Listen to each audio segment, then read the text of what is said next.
Okay, so thank you so much, everyone, for joining. And I want to thank again all the women who come in to daven, and all the women who come in for us to speak and to teach us Torah. It's just remarkable. And every time we have a different woman, I'm like astounded. Like I just, it's like a pella. It's like a unbelievable thing. Each woman, each great woman, in her own right, in what she teaches, and it's just never ending.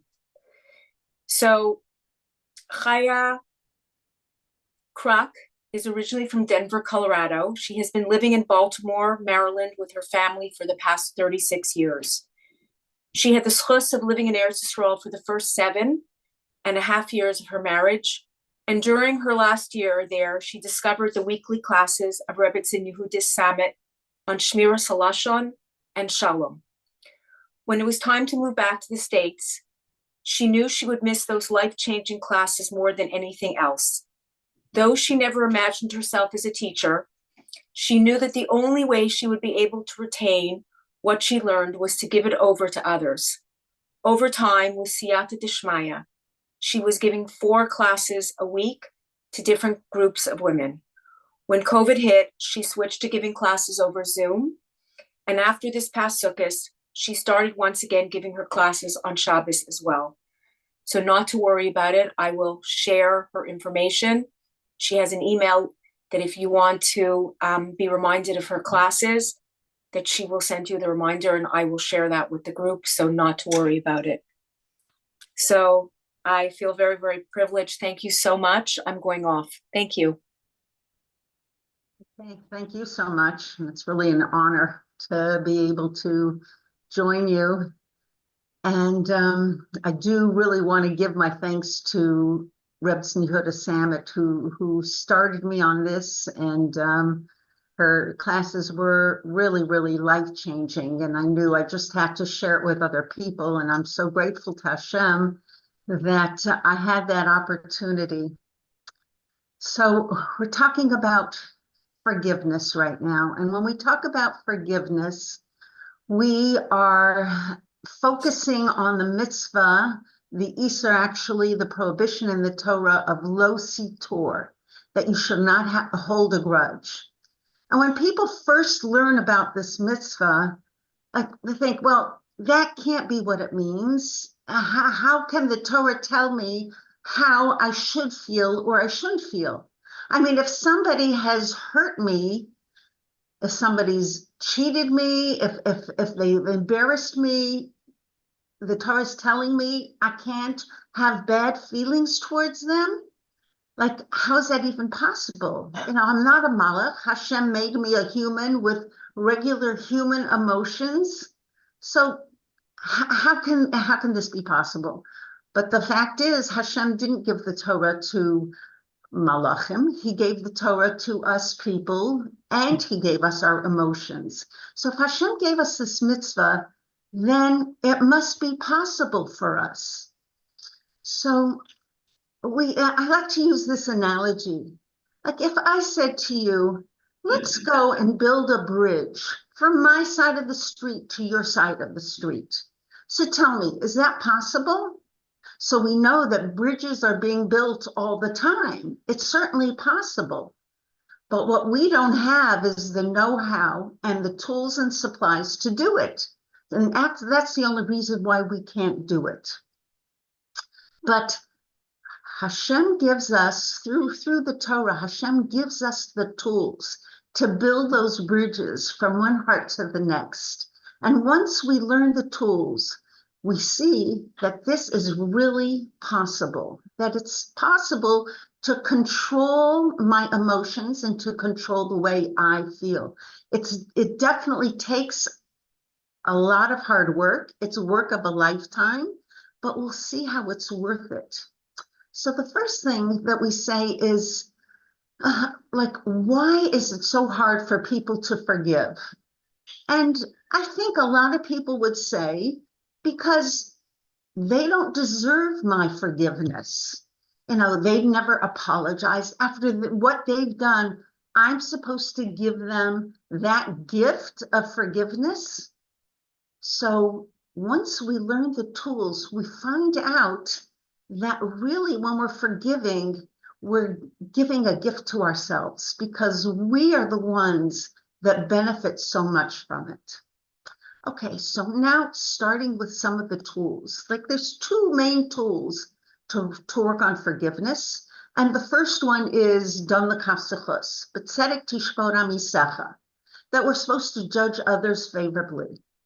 And when we're able to do that, if we stop and think and try to, did I make a mistake? Did I misunderstand?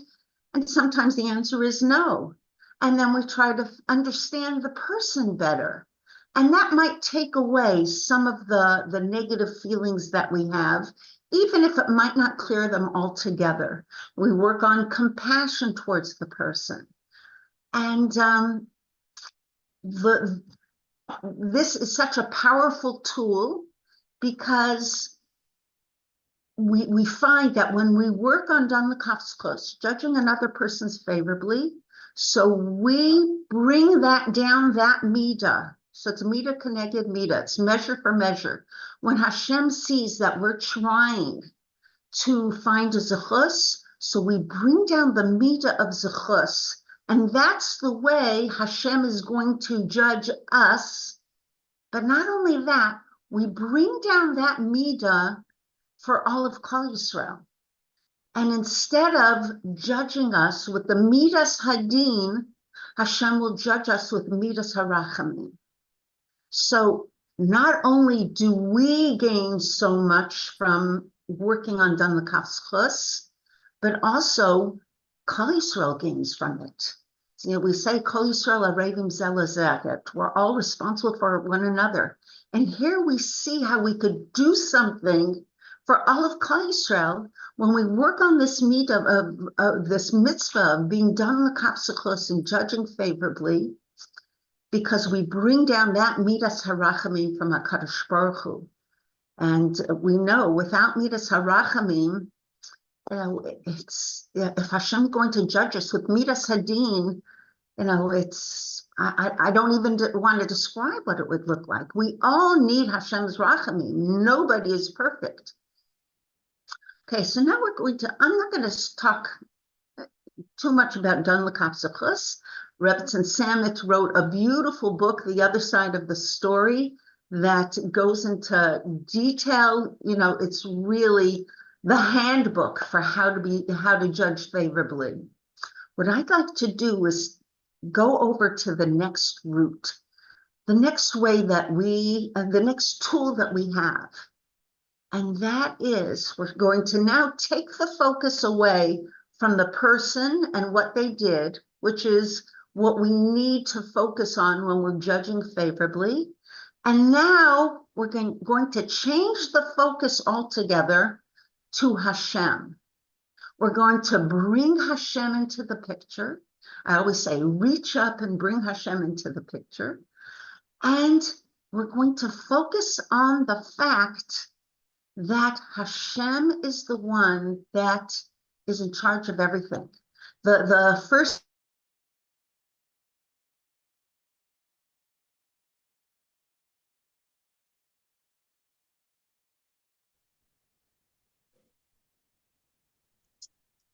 Guys, did she just freeze for me or freeze for everybody? For me also. For me also. Yeah. Yes, Everyone. Me too. Me also. Okay, give it a second. Okay, just don't 1 second. Let me reach out to her. She probably doesn't even know she froze. 1 minute.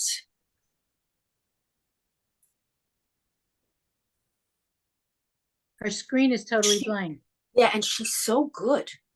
There, she left. She'll probably get back on. It's so fascinating. 1 second. You have to be done with Chazachut. Something happened. You see, you learned her lesson already. Okay, 1 second, guys.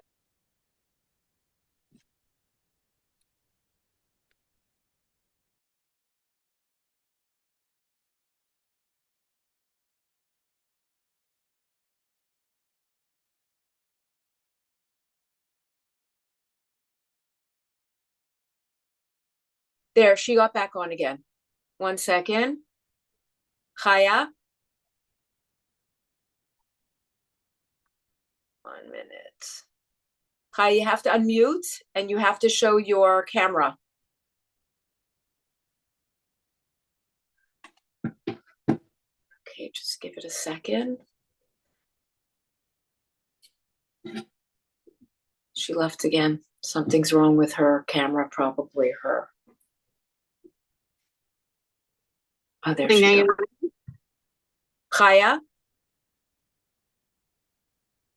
It's Alona. I do a class with Chaya weekly, and I've been doing it for a year. And once she had a computer, like an internet issue, so she might be, I have no idea what's going on, but I would make the assumption that she'll come back on.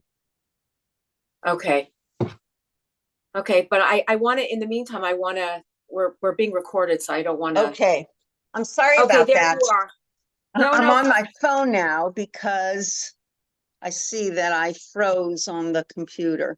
So, All right. Chaya, we lost Now you from the point. it's harder to, I can't see everybody, but Chaya, can you hear? all right. Can you hear? You can hear me now? Yeah, but can you hear us? We hear you. Hear? Okay, I'm not hearing you. 1 second. Okay, Chaya, do you now hear? can you hear me? Yeah, could you hear us? Okay, I can't hear you, but I'm hoping that my computer will unfreeze and I could go back to the computer. For now, I'll be on my phone. So I don't know where I left off, but talking about, okay, we said that we're switching. We're going from focusing on the person to focusing on Hashem, reaching up and bringing Hashem into the picture. And so we know that we're focusing on our emunah, that Hashem is the one that is responsible for everything that's in our lives. So that's so the rest of the tools that we have to help us forgiveness, is based on the fact that Hashem is the one that's in control of everything. Okay, so I'm going to share with you one tool that I call the lottery ticket, and I'll explain to you in a moment why I call it that. So it's based on a story that Rabbi Zilberstein brings down in Oleinu L'Shabeach, and this is in Sefer Shemos, and he brings down from the mitzvah avod ta'avod. This mitzvah is, if you see your enemy's donkey crouching under the weight of under his weight, you shall azov tazov, you shall surely go and help him. So the question is, why does it say azov tazov, meaning you shall surely help him?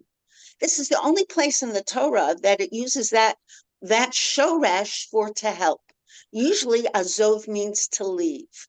So Targum Onkelos explains there that you should leave behind any animosity you have towards the person, and you should go and help him. So Rav Zilberstein brings down so what had happened? He tells us that one Erev Sukkos, somebody knocks on his door and he sees from his face that he is so upset. And he tells him, please come with me to my apartment and see what my neighbor did. And seeing how upset he is, Reb Zilberstein agrees to go, and he comes with him. He takes him up to his apartment, and he brings him out to his mirpeset, where his sukkah was, and he sees why this man is so upset. Because dripping from the schach all over his set table, all over the decorations, is the filthy, dirty water from somebody's sponja a few floors up. So they had drained it down their drain on their mirpeset, and maybe this guy had extended his mirpeset, and it fell straight down to sukkah. Like the whole table had already been set, was filled with this filthy water. The beautiful decorations were ruined and dripping with this water, and we could understand why it was so upsetting to him. So Rebbe Zilberstein thought that this was, rather than go up and yell at the person upstairs, who surely knew that there was a sukkah under there, he was going to go and take a different route and tell him a story. But first, even though it doesn't say in there, we can imagine different zuchosim. You know, it could be that one of the children was doing sponge and they forgot, or maybe they had a cleaning lady and didn't realize and pushed the water down the drain on the mirpeset, or maybe there was a bucket full of water, of the dirty water, and it had fallen over, and that's what happened. But it's very hard to imagine that they did it on purpose.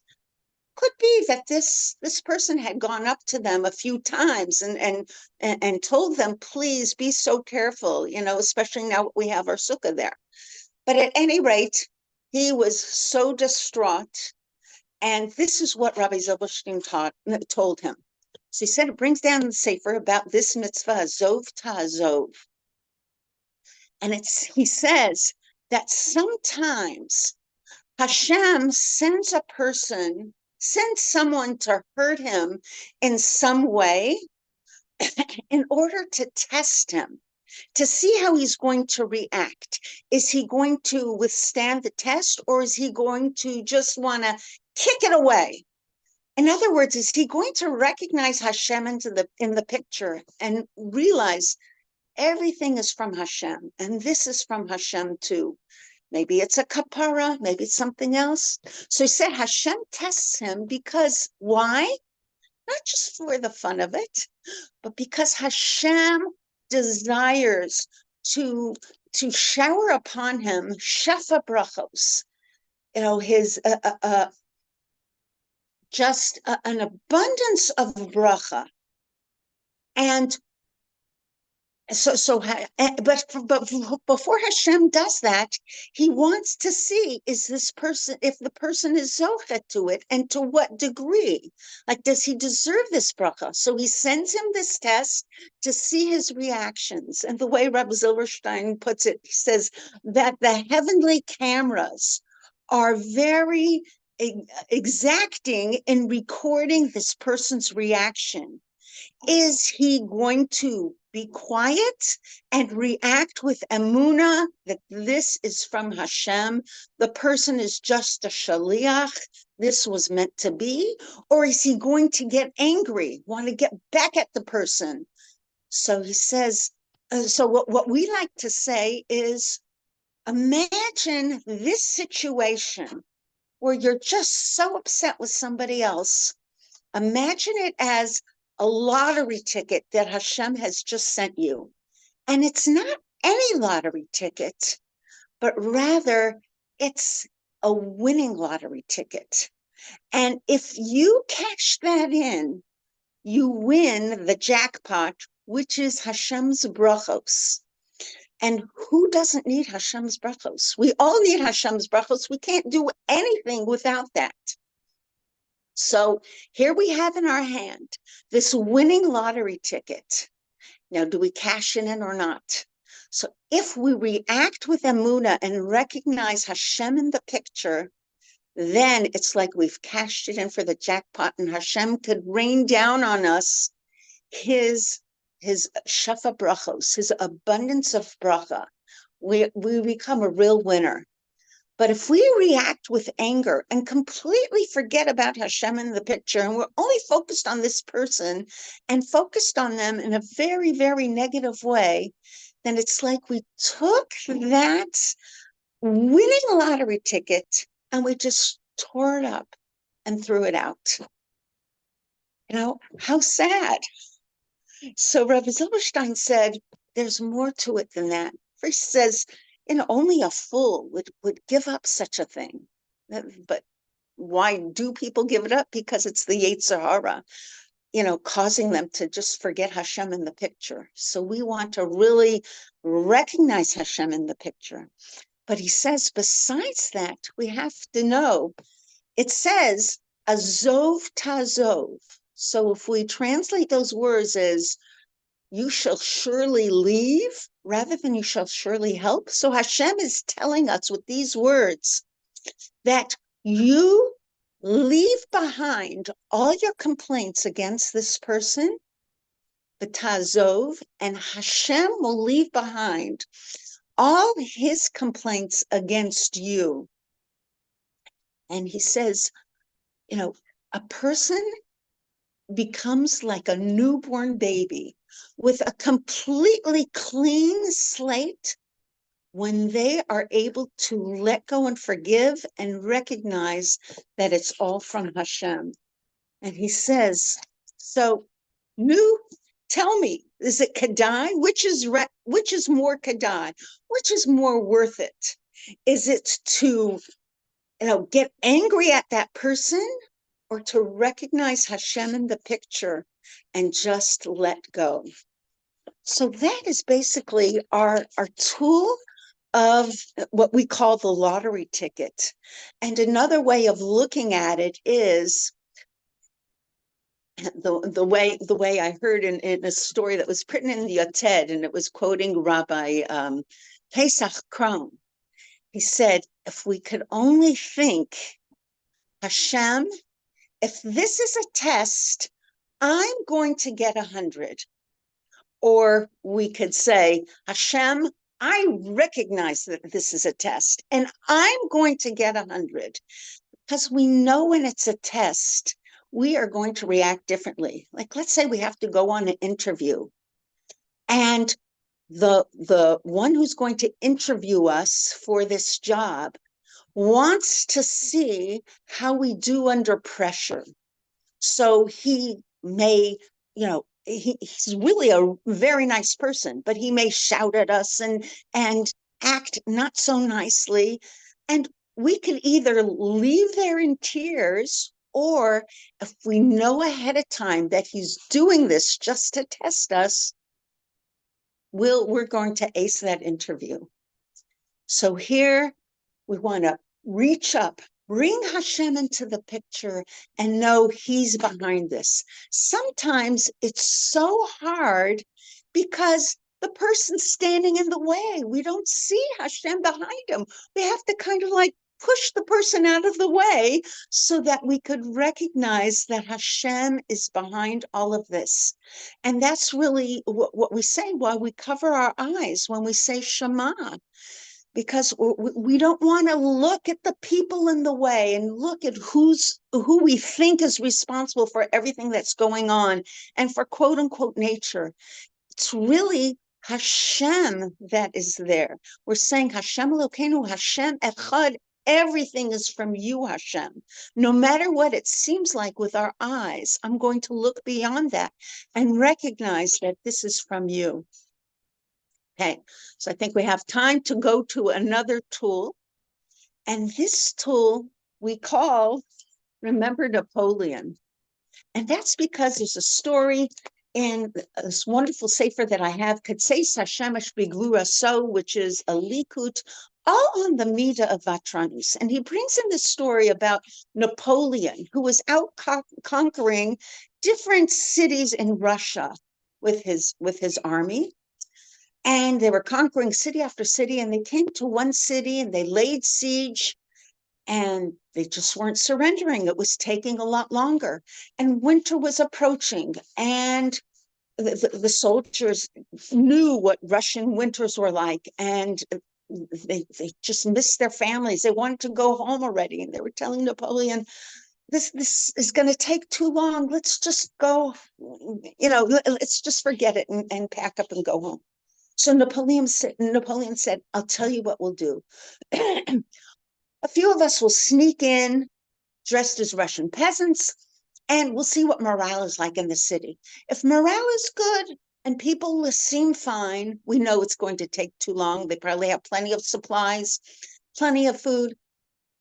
But if morale is bad, then we know that we don't have much longer to wait, and we'll just wait it out, and soon we'll be able to conquer this city. So Napoleon himself, together with an officer dressed as Russian peasants, and they snuck into the city, and they came to an inn where they found the Russian soldiers just drinking away their misery and talking about how difficult it was and how they're running out of food, and they pretty much got the answer to their question when all of a sudden one of the officers sees Napoleon, and he says, "That man over there, that's Napoleon." And the other ones are looking at him like he's crazy, like, what would Napoleon be doing here in the city? You know, you must be drunk. So no, I'm telling you, before the war, I was in Paris and there was a parade and I saw myself, that's Napoleon.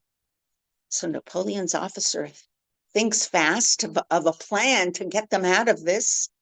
And he demands of Napoleon to go get him a drink. Napoleon plays along and he goes and he brings him a drink, and he accidentally, on purpose, spills it all over him.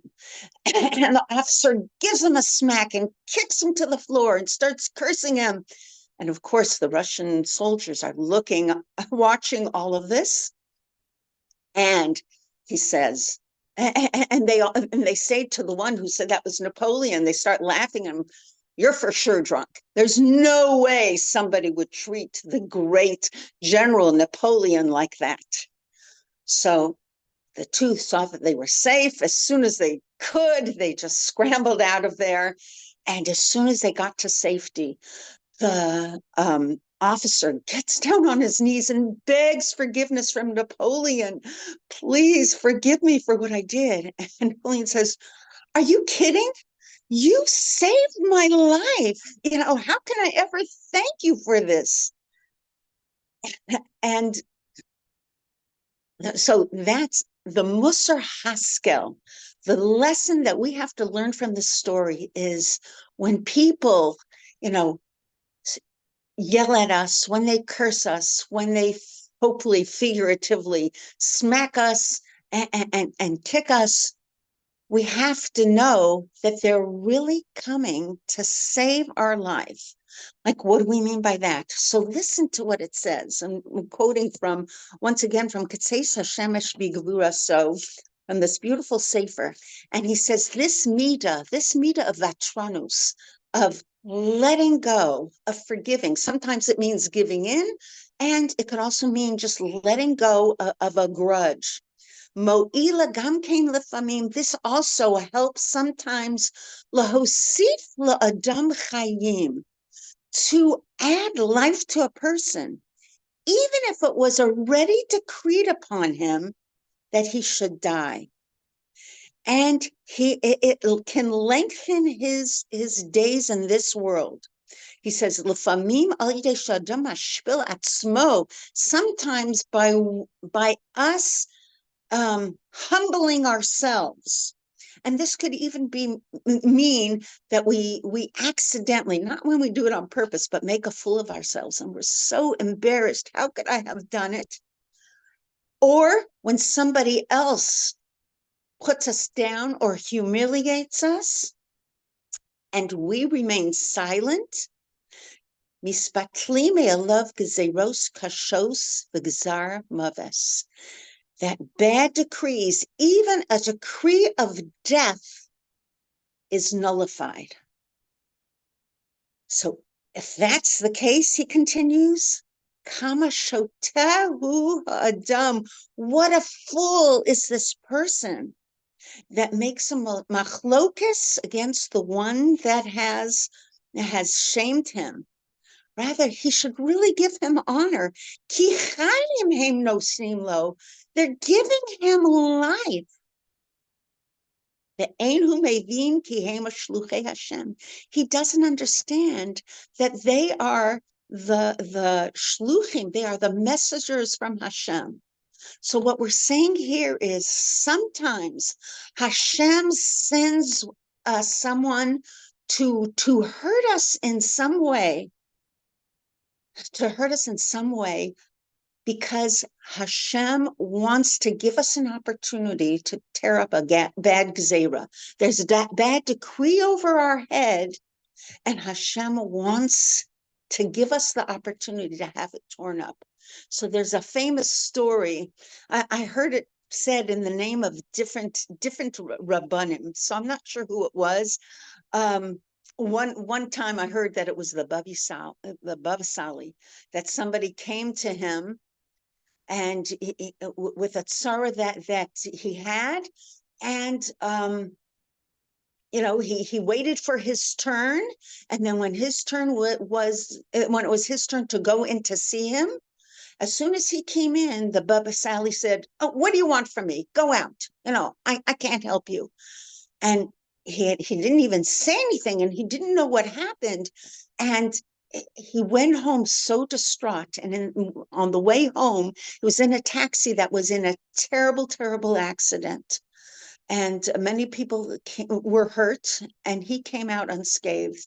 And he went to his Rosh Yeshiva. He thought maybe there was some connection. And the Rosh Yeshiva went down with him back to the Baba Sali the next day and told him what happened. The Baba Sali said, "When you walked in, I saw the Malach HaMavis over your head.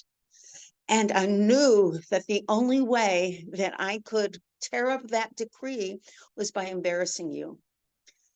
And not that we're not on that level. We should never think, oh, this poor person's going through so many sorrows. Maybe if I embarrass him, I'll tear up their bad gzeira. No, we can't do that. But the story just goes to show, if we think to ourselves when we get some sort of hurt, who knows what that just saved me from, then that we just feel so grateful to Hashem for sending us this hurt. It's like we feel Hashem's love. We feel it was a gift from Hashem, and we thank him. We might not go and thank the person who did what they did, but certainly we should thank Hashem, and in our heart, we can let go and forgive the person. Yes, he's responsible for what he did. If he's the shaliach, if he made himself the messenger, then he's responsible for that. But that's between him and Hashem. That has nothing to do with me. I have to focus on the fact that this is what Hashem sent me, and it was for my good, and I benefit so much. So that's our second tool. We say, remember Napoleon, but what we want to remember is sometimes Hashem sends us these things because it's tearing up a bad decree, and who knows what it's saving us from. So I'll just finish with this, and that is, I see it's getting late, but I just want to share with you something that I learned from reading a sefer from Rabbi Azriel Tauber. The sefer was As in Heaven, So on Earth, and he writes there that there are two types of Kiddush Hashem. There's a public Kiddush Hashem, which we're most familiar with. When we see and everybody sees what somebody did and how they acted, and we say, wow. And then there's a private Kiddush Hashem, which is only between you and Hashem. And under that category of a private Kiddush Hashem would be all the work we do within ourselves, within our hearts, that nobody else sees. For example, when I want to say a Lashon Hara and I hold myself back, or I want to say something back to a person, but I hold myself back. When somebody's really hurt me and I do that inner work of forgiving, so then once again, I'm creating a private Kiddush Hashem, and he says the private Kiddush Hashem has the power to generates a koach that helps other Yidden. Sometimes it might be that somebody who is so far away from Yiddishkeit, it ignites that flame within them to become a Baal Tshuva. And sometimes it just helps someone in some other way. Like, who knows? Maybe it can divert a bullet, prevent a terrorist attack. So what he's saying here is he says, just like we have light in our room that's generated in a power plant that could be miles away. So in our heart, when we create this private Kiddush Hashem, it's generating a koach, a light that's going to be able to light up somebody else's world and perhaps prevent a tragedy, or perhaps cause somebody to ignite their flame and go towards Yiddishkeit. So it's really, really amazing to see the power that we have. Like we started at the beginning, we said, Kol Yisrael Arevim Zeh Lezeh. We're all responsible for one another. And here we see how, yes, me, little me, who am I to be able to, save people? But Hashem put that koach within us. Each and every one of us has that ability. And we should know, when we're able to let go and forgive, it's not just making shalom in our little corner of the world, but we are doing something so immense for Klal Yisrael by making ourselves that power plant. And with that, we really become an instrument for saving lives, and Be'ez Hashem, for bringing Mashiach that much sooner. Wow, Thank Chaya, so much. you can't hear me, Chaya, right? You can't hear me. Can you hear me? She can't hear me. I gotta say, this was so good, so good. And I know Chaya can't hear her, but I want to tell the group that Chaya has a lot more tools, and I want to invite her back next Thursday to give us more tools, to continue on with these tools. This was unbelievable. This was so good. Amazing. Wow. Amazing, right? Absolutely amazing.